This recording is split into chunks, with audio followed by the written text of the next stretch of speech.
So, Reverend Ficklin, go ahead. Give us a quick overview of what the nuggets are that we'll be talking about today. Okay.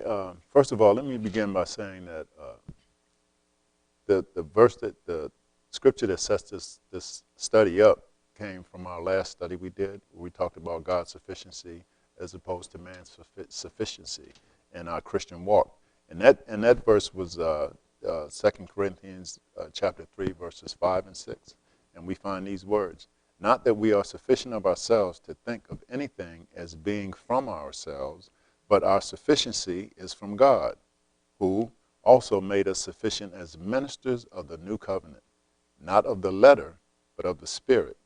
For the letter kills, but the Spirit gives life." Amen. This and that is the basis of what we're going to begin to talk about today. Because we realized that we were insufficient vessels when we compared ourselves to the sufficiency that God has within us when we accept Christ. And so we need to find out and understand what that sufficiency is and how it's related to our lifestyle on a regular basis. Okay, so the fact of the matter is this: man is not sufficient to supply the resources needed for the life he is called to live. But the believer need not be driven to despair because of sufficiency is from God. It's not from man himself. And the third point is that the life God calls us to live is one of which he is entirely willing to supply the resources necessary to its fulfillment. And so in that we find that we need God.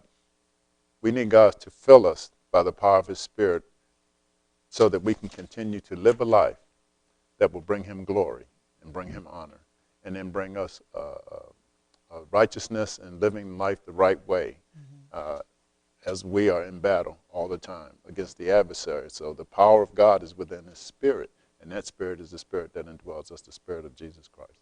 Amen. Mm-hmm. Amen. As we go through this study, I want you to be aware that we're using information from the Blue Letter Bible. Mm-hmm. We want to be sure to give them credit Yes. because of Yes. the information that Yes. they have already compiled some stuff